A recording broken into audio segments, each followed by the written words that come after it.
You're listening to Reimagined Radio. Real talk, real life, real magic.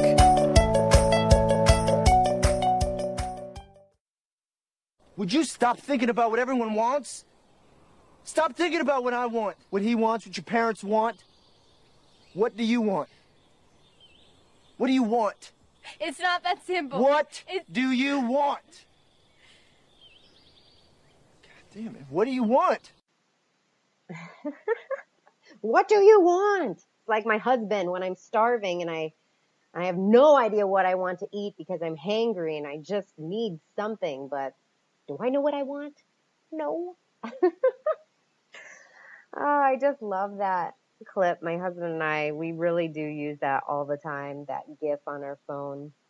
And I just love when I'm enjoying myself so much that I get sort of caught up in the moment.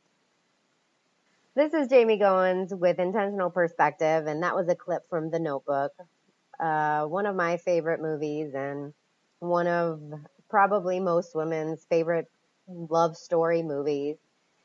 Today we're talking about what do I do if I don't know exactly what I want? Or I think I know what I want, Jamie, but you've intrigued me, and I want to make sure that I'm going in the right direction. I'm on the right page. What can I do this second, right? How can I start immediately manifesting positive change in my life if I do find myself in that situation where I don't know exactly what it is that I want? That is what we are talking about today. Because you can't manifest that which you desire if you don't know what you want. That's what a lot of people will say, right? A lot of people will say, step number 1 is know what you want. And many of my mentors, many millionaires who have written books that I have read, a lot of successful people tell you you have to know what you want. And I agree with that, and I also disagree with that. I think that there are definitely things that we can do in the meantime while we are figuring out that which we want. Of course, it is ideal to figure out what we want as quickly as possible. But in my experience, it's an iterative process. It is not something you nail the first time around. It's something that evolves over time. So what you think you want right now is great, but turns out 6 months down the line, that's not exactly what you want anymore. So it is something that you want to be evaluating on a regular basis, no matter what. But with that said, I'd like to go ahead and get started with this idea that you don't actually need to know exactly what you want in order to get started and start manifesting things, start getting things headed in the right direction. So number 1, probably the most important thing that you could do immediately, starting this second, starting this minute, is to get happy. I know that might sound really oversimplified, but if you set an intention that everything works out for my highest good, all is well, and everything that happens to me is in perfect timing, then it's kind of a generic, all-encompassing way for things to move forward in a positive manner. And when you get happy, when you intentionally choose to add joy to your day, you are attracting more of what is going to bring you joy into your life. So let me say that again.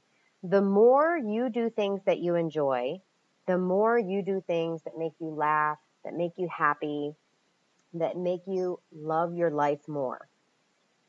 By the very nature of the universal law of attraction, you will be bringing more of that into your existence. So the easiest thing that you can do to start making positive change in your life, even if you don't exactly know what that looks like, is to simply set that intention that everything works out for my highest good and the highest good of all involved.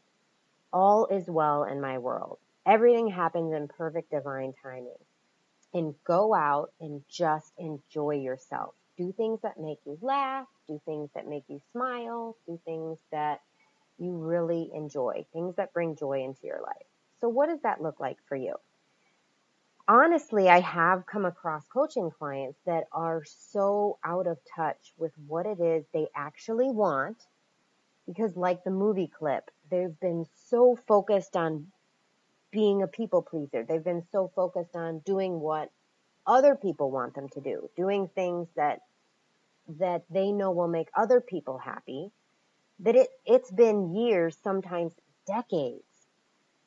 They were raised this way and they continued forward in this way, where their happiness, the things that they enjoy, were always put on the back burner, or worse, completely eliminated altogether. How many times do we as parents see our kids doing something and they're enjoying themselves, but we want them to be doing something else? I mean, I'm thinking of my son, Nolan. He's 6 years old, and he got into Minecraft after visiting with family, and his older cousin was playing it, and he just jumped right on board. Now, if I were to hand him his tablet and just say, go play until, your heart's desire, I don't think I would see him all day. I think he would play it all day long. And I don't want that for him. So what do I do as a parent? I tell him enough is enough. Okay, the tablet time is done. We're doing something else. Let's go play soccer. Let's go kick the ball around. But Mom, I don't want to do that, right? Sometimes we find ourselves in that position where we are personally doing things that we don't want, or even as parents, we are encouraging our children to do things that we want them to do, not what they personally want to do.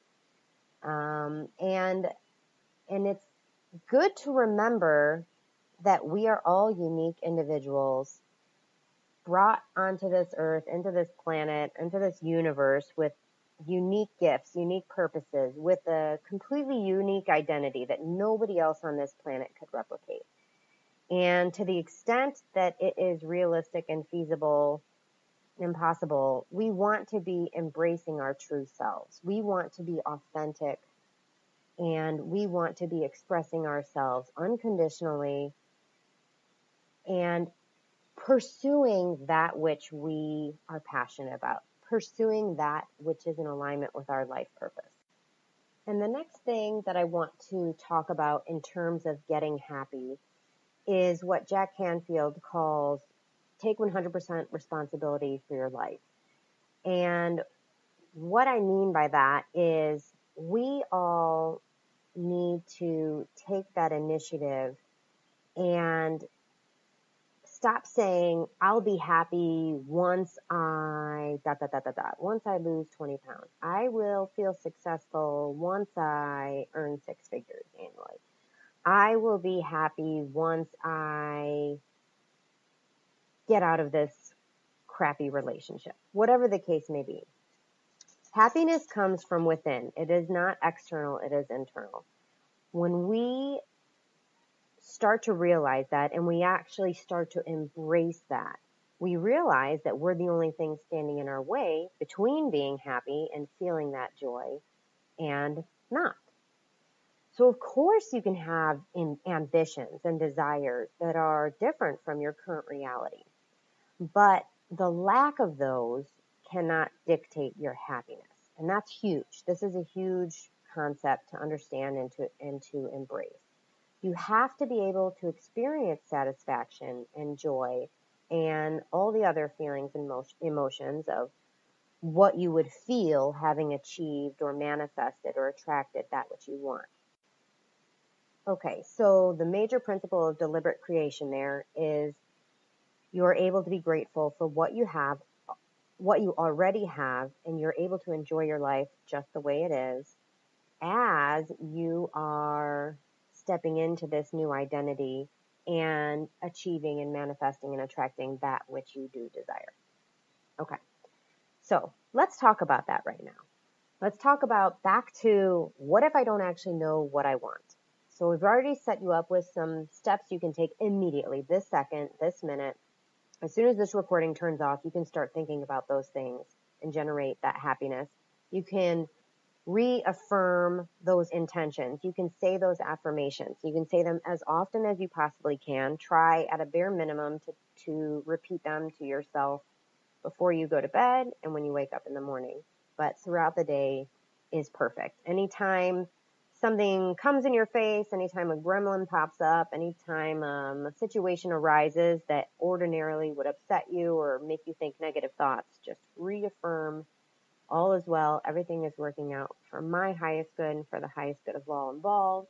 Everything works out in perfect divine timing.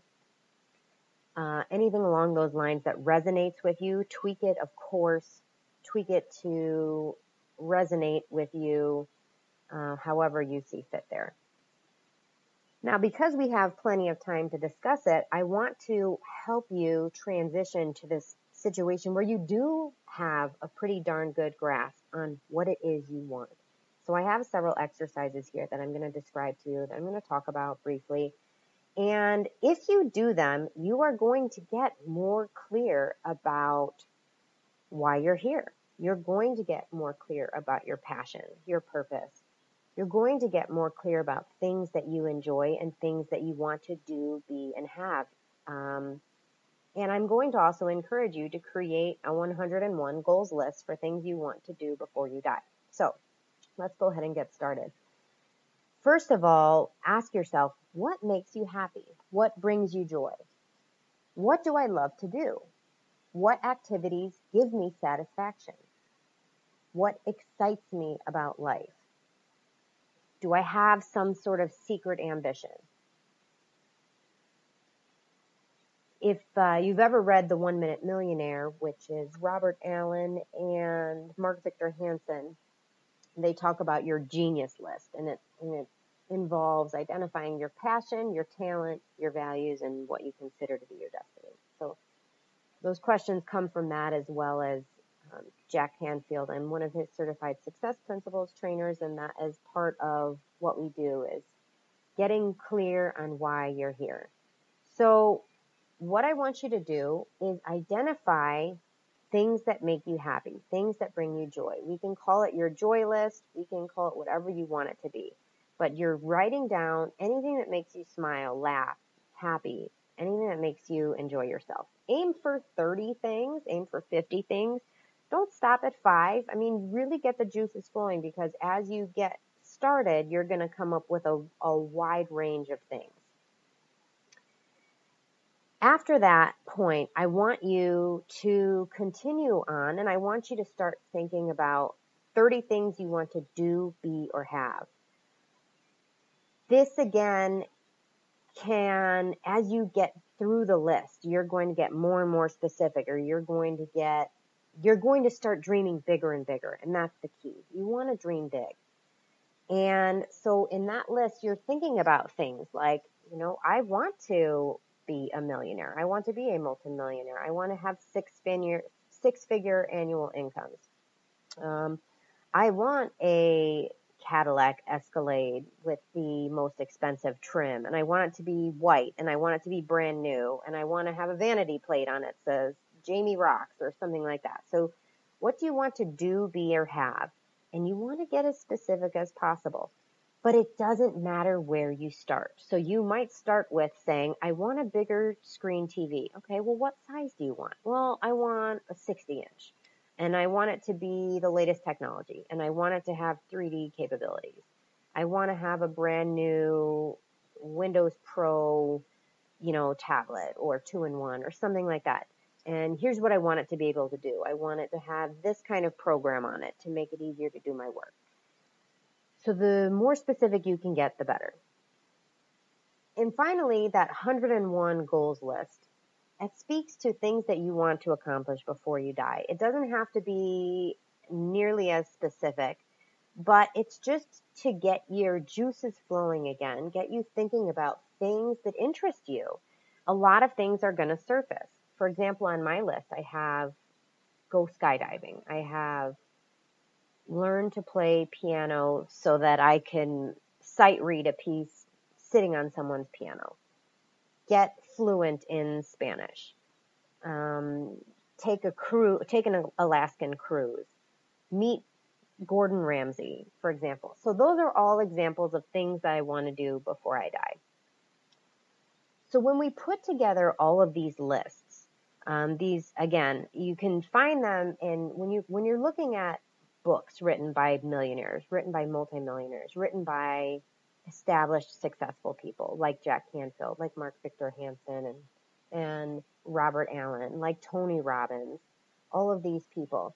They all say the same things. You do want to get clear on why you're here. You do want to know what it is that you want. And the best way to do that, the way to get started, is to just take the edge off by simply focusing on getting happy first and foremost. And then sitting down and giving yourself a little bit of time to work through these exercises that I've just described. As you do that, what you are passionate about, what you value, what you're good at, what you love to do, all of these things are going to become more clear to you. So this is a good place to start. And what I will say is a great way to check yourself, a great way to check in with yourself to figure out whether or not you do know exactly what you want at this point in time in life, is to try and visualize it. Try and visualize it to the point where you feel as though you already have exactly what it is you are trying to manifest. When you can successfully do that, you know exactly what you want. So keep that in mind. That's a good thing to shoot for. Okay, so let's wrap this up. I hope you've enjoyed this today, and I hope this has helped you, at the very least, get a little bit more comfortable when you don't actually know what you want specifically out of life. Hopefully you have a place where you're able to get started here, get the ball rolling, get the juices flowing, and take some positive action. Thank you so much. And until next time, this is Jamie Goins with Intentional Perspective.